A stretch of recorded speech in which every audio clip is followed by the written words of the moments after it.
En Chine, on compte 12 véhicules pour 100 habitants, même si le nombre de véhicules ne représente que 15% du parc automobile des États-Unis. Dans les grandes villes chinoises, on fait déjà face à d'importants problèmes de circulation et de pollution.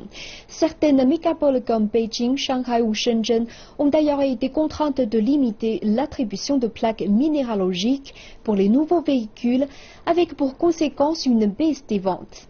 Une nouvelle alliance s'est depuis formée entre les constructeurs automobiles et des entreprises technologiques dans le but de développer les services de mobilité à la demande, également appelés covoiturage.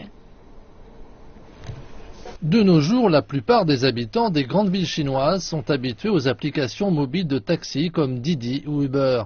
On commence tout juste à utiliser le covoiturage, un mode de transport relativement nouveau. Le covoiturage peut se réaliser sous la forme d'une location automobile à l'heure ou de partage d'un véhicule pendant les heures de pointe.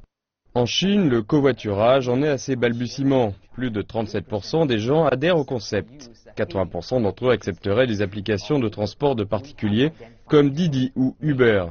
Nous avons identifié deux principaux modèles de transport à la demande. Le premier va des entreprises aux particuliers. Les applications de taxi comme Didi et Uber sont sur le modèle de l'échange interconsommateur. Ceux ayant adopté un modèle d'entreprise aux particuliers doivent tout d'abord former une flotte. C'est assimilable à la location automobile.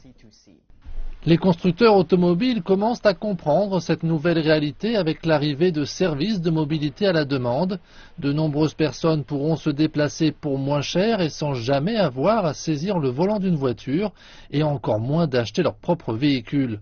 Les constructeurs passent d'un modèle simple de fabrication puis de vente à davantage de services liés au transport. Toyota a investi dans Uber. Quant à Volkswagen, il fait savoir qu'il s'allie avec l'israélien GetTaxi. General Motors a injecté 500 millions de dollars dans le concurrent d'Uber Lyft.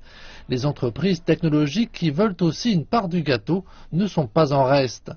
Pas plus tard qu'en mai, Apple a investi 1 milliard de dollars dans une entreprise chinoise de taxi par application.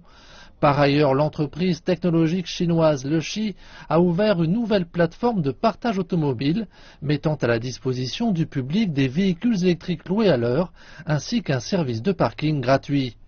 LeXi déclare qu'il investira 2 milliards de yuan dans 1 million d'automobiles destinés au covoiturage et disponibles dans plus d'une centaine de villes chinoises à l'horizon 2020. La rentabilité n'est pas notre priorité en ce moment, et cela bien qu'il semble que la location de voitures électriques sera rentable, tout du moins dans certains domaines. Les coûts quotidiens de fonctionnement pour chaque véhicule s'élèvent à 215 yuan, les revenus à 300. Notre but est de créer un écosystème. La question est de savoir combien les entreprises comme LeXi devront dépenser avant que cet écosystème soit formé. Une entreprise de covoiturage plus petite, Vivipinch, a été évaluée en novembre à 1 milliard de yuan par CITIC Capital.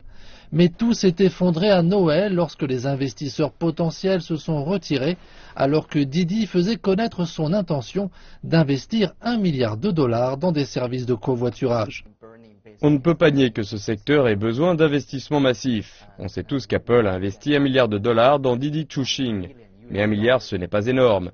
Uber Chine a dépensé 1 milliard en seulement un an, en subventionnant et en accordant des incitations à ses chauffeurs et aux passagers. Aujourd'hui, il n'existe pas de modèle rentable dans le secteur des applications de location automobile et de taxi. En Chine, plus d'1 million de voitures se trouvent dans 40 villes. Les entreprises de covoiturage mettent en avant leurs services comme un moyen de réduire le nombre de propriétaires de véhicules et ainsi réduire les émissions de CO2. Mais nul ne conteste le fait que l'argent rentre en ligne de compte. Avant de profiter d'un ciel plus bleu dans nos villes polluées, la concurrence entre les entreprises de covoiturage s'annonce acharnée, mais aussi très coûteuse. Et comme l'a souligné Gordon Gao, aucune entreprise ne possède de modèle rentable.